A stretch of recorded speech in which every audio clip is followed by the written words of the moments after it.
ഇന്ന് വിനായക ചതുർത്ഥി. ചിങ്ങമാസത്തിലെ വെളുത്ത പക്ഷത്തിലെ ചതുർത്ഥി ദിവസമാണ് വിനായക ചതുർത്ഥി അഥവാ ഗണേശ ചതുർത്ഥിയായി ആഘോഷിക്കുന്നത്.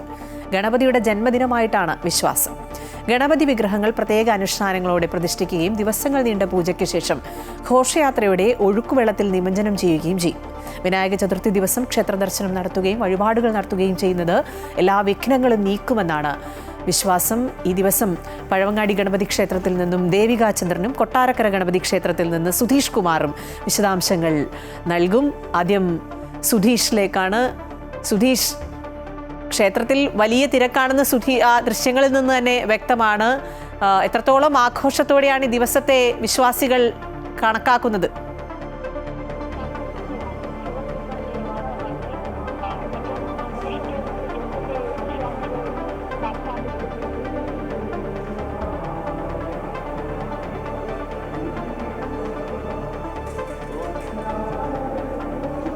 തീർച്ചയായും അഖില, കൊട്ടാരക്കര ഗണപതി ക്ഷേത്രത്തെ സംബന്ധിച്ചിടത്തോളം വളരെ ഐതിഹ്യ പെരുമയുള്ള ഒരു ക്ഷേത്രം കൂടിയാണ്. ഈ ക്ഷേത്രത്തിൽ ഈ ഒരു ദിവസം അത് കൊട്ടാരക്കര ഗണപതി ക്ഷേത്രത്തെ സംബന്ധിച്ചിടത്തോളം ഏറെ പ്രാധാന്യമുള്ള ദിവസമാണ്.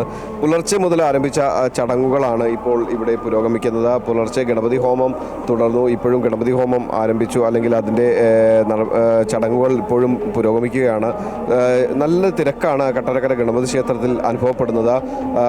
നമുക്കറിയാവുന്ന പോലെ തന്നെ കൊട്ടാരക്കര ഗണപതി ക്ഷേത്രത്തെ അല്ലെങ്കിൽ ഈ ക്ഷേത്രത്തിൽ എത്തി പൂജയും വഴിപാടുകളും നടത്തിയ ശേഷമാണ് ഭക്തജനങ്ങൾ അല്ലെങ്കിൽ അവർ വിശ്വാസികൾ അല്ലെങ്കിൽ അവരുടെ മറ്റ് എല്ലാ ചടങ്ങുകൾക്കും തുടക്കം കുറിക്കുന്നത്. അതുകൊണ്ട് തന്നെ വിഘ്നേശ്വരനായി ഒരു ദിവസം മാറ്റിവെക്കുന്ന ഒരു ചടങ്ങ് കൂടിയാണ് ഈ ദിവസങ്ങളിൽ നമുക്ക് കാണാൻ കഴിയുന്നത്.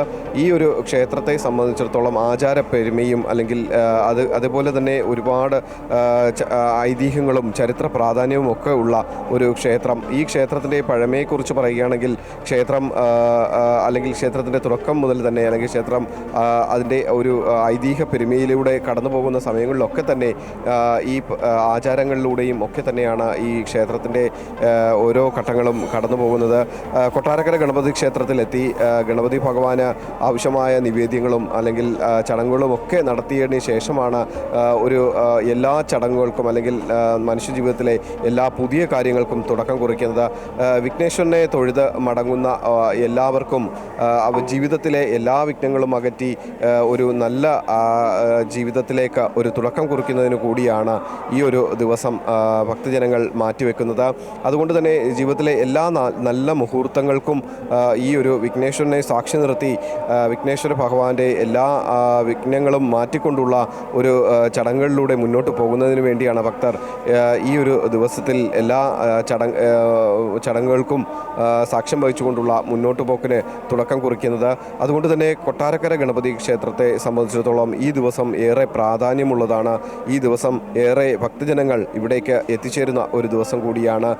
ക്ഷേത്രത്തെ സംബന്ധിച്ചു അല്ലെങ്കിൽ ഈ ഒരു ക്ഷേത്രത്തിൻ്റെ പഴമയിലൂടെ കടന്നു പോകുന്ന സമയത്തൊക്കെ തന്നെയും ഇത്തരത്തിൽ ഒരു ഭക്തജന തിരക്ക് എല്ലാ തവണയും ഈ ഒരു ദിവസം ഉണ്ടാകാറുണ്ട്. ഇപ്പോൾ ക്ഷേത്രത്തിൽ പൂജാ ചടങ്ങുകൾ പുരോഗമിക്കുകയാണ്. അഖില, ദേവികാചന്ദ്രൻ കൂടി ചേരുന്നുണ്ട്. തിരുവനന്തപുരം പഴവങ്ങാടി ഗണപതി ക്ഷേത്രത്തിൽ നിന്ന് തലസ്ഥാനത്തെ വിശ്വാസികളെ സംബന്ധിച്ച് പഴവങ്ങാടി ഗണപതി ക്ഷേത്രത്തിലെത്തി കാര്യങ്ങൾ പറഞ്ഞു തുടങ്ങണം പുതിയൊരു തുടക്കത്തിനെന്നാണ്. ദേവിക, വലിയ ഭക്തജന തിരക്കാണ് അനുഭവപ്പെടുന്നതെന്ന് മനസ്സിലാക്കുന്നു. പൂജകൾ പുരോഗമിക്കുകയാണോ? തീർച്ചയായും അഖില, നൂറുകണക്കിന് ഭക്തജനങ്ങളാണ് പുലർച്ചെ മുതൽ ഈ അമ്പലത്തിൽ ഭഗവാന്റെ ദർശനത്തിനായി എത്തിച്ചേരുന്നത്. നമുക്കറിയാം, തിരുവനന്തപുരത്ത് തന്നെ ഏറ്റവും പ്രധാനപ്പെട്ട മഹാഗണപതി ക്ഷേത്രങ്ങളിൽ ഒന്നാണ് ഈ പഴവങ്ങാടി ഗണപതി ക്ഷേത്രം. ഇവിടെ ഇന്ന് വിശേഷാൽ മഹാഗണപതി പൂജയും വിശേഷാൽ പൂജകളുമൊക്കെ നടക്കുന്നുണ്ട്. അതിൽ പങ്കുചേരാനാണ് ഇത്തരത്തിൽ നൂറുകണക്കിന് ഭക്തജനങ്ങൾ ഇവിടെ എത്തിച്ചേർന്നിട്ടുള്ളത്. വിനായകന്റെ ജന്മദിനമാണ് നമ്മൾ ഇത്തരത്തിൽ ഈ വിനായക ചതുർത്ഥിയായി ആഘോഷിക്കുന്നത്. ഈ ദിവസം ക്ഷേത്ര ദർശനം നടത്തുന്നത് അത്യുത്തമമാണെന്നാണ് വിശ്വാസം. അതുകൊണ്ട് തന്നെ ഈ ഒരു ദിവസം ഇവിടെ ക്ഷേത്ര ദർശനം നടത്തി വഴിപാടുകൾ കഴിക്കാൻ വേണ്ടി ഭക്തജനങ്ങളുടെ വലിയ തിരക്കാണ് അനുഭവപ്പെടുന്നത്. ഈ ചതുർത്ഥി ദിനത്തിൽ വ്രതങ്ങൾ അനുഷ്ഠിച്ച് ഇത്തരത്തിൽ ഈ ക്ഷേത്ര ദർശനം നടത്തുന്നത് സർവാഭിഷ്ടങ്ങളും അതായത് എല്ലാ ആഗ്രഹങ്ങളും നടക്കാൻ സഹായിക്കുമെന്ന് തന്നെയാണ് വിശ്വസിക്കുന്നത്. കൃത്യമായ വ്രതത്തോടെ ഒരിക്കലെടുത്ത് ഇന്ന് ഭക്തജനങ്ങൾ ഈ ക്ഷേത്രത്തിൽ ദേവനെ സന്ദർശിക്കാനെത്തും. അങ്ങനെ ചെയ്താൽ ഈ ഒരു വർഷക്കാലം മുഴുവനും അടുത്ത വിനായക ചതുർത്ഥി വരെയുള്ള ദിവസം എല്ലാ കാര്യങ്ങളിലും ഗണപതി ഭഗവാന്റെ അനുഗ്രഹം ഉണ്ടാകുമെന്നാണ് വിശ്വാസം. ഇന്നു മുതൽ ഈ ഗണപതിയുടെ വിഗ്രഹങ്ങൾ, അതായത് കളിമണ്ണിൽ തീർത്ത വിഗ്രഹങ്ങളാണ് പ്രധാനമായും ഇത്തരത്തിൽ പൂജിച്ചു തുടങ്ങുക. സെപ്റ്റംബർ 1-ാം തീയതി നടക്കുന്ന വലിയ ആഘോഷയാത്രയിൽ ഈ വിഗ്രഹങ്ങൾ ഒഴുക്കുള്ള വെള്ളത്തിൽ നിമജ്ജനം ചെയ്യും. ഈ ഗണപതി ക്ഷേത്രത്തിൽ ഇന്ന് ആന എഴുന്നള്ളിപ്പുണ്ട്, ആനപ്പുറത്ത് എഴുന്നള്ളിപ്പുണ്ട്. വൈകുന്നേരമാണ് ആ ചടങ്ങുള്ളത്. ഇന്ന് മഹാഗണപതി ഹോമത്തിൽ പങ്കെടുക്കാൻ ഇവിടെ നൂറുകണക്കിന് ആളുകൾ എത്തിച്ചേരുന്നുണ്ട്. പ്രത്യേക വഴിപാടുകളും പൂജകളും ഒക്കെ ഉണ്ടെങ്കിലും ഈ പഴവങ്ങാടി ഗണപതി ക്ഷേത്രത്തിലെ ഗണപതി ഭഗവാന് ഏറ്റവും ഇഷ്ടമുള്ള വഴിപാട് തേങ്ങ ഉടയ്ക്കുന്നതാണ്. അത്തരത്തിലുള്ള കാര്യങ്ങളിലേക്ക് വേണ്ടി ഭക്തജനങ്ങൾ ഇവിടെ എത്തിച്ചേരുന്നുണ്ട്. ഈ മഹാഗണപതി ക്ഷേത്രത്തിൽ ഏറ്റവും പ്രധാനപ്പെട്ട വഴിപാട് തന്നെയാണ് ഇത്തരത്തിലെ തേങ്ങ ഉടയ്ക്കൽ എന്ന് പറയുന്നത്. ഇന്ന് കലശാഭിഷേകവും മറ്റ് വിശേഷ പൂജകളും ഒക്കെ ഇവിടെ നടക്കുന്നുണ്ട്. പഴവങ്ങാടി ഗണപതി ക്ഷേത്രത്തിന്റെ പ്രത്യേകത മദ്രാസ് റെജിമെന്റിന്റെ കീഴിലുള്ള ഗണപതി ക്ഷേത്രമാണിത്. അതുകൊണ്ട് തന്നെ കനത്ത സുരക്ഷയാണ് ഇവിടെയുള്ളത്. കേരള പോലീസിന്റെ ഭാഗത്തു നിന്നും വലിയ സുരക്ഷ ഒരുക്കിയിട്ടുണ്ട്. മദ്രാസ് റെജിമെന്റിന്റെ ഭാഗത്തു നിന്നും സൈനികരുടെ വലിയ സുരക്ഷയും രാവിലെ മുതൽ ഇവിടെയുണ്ട്. അഖില.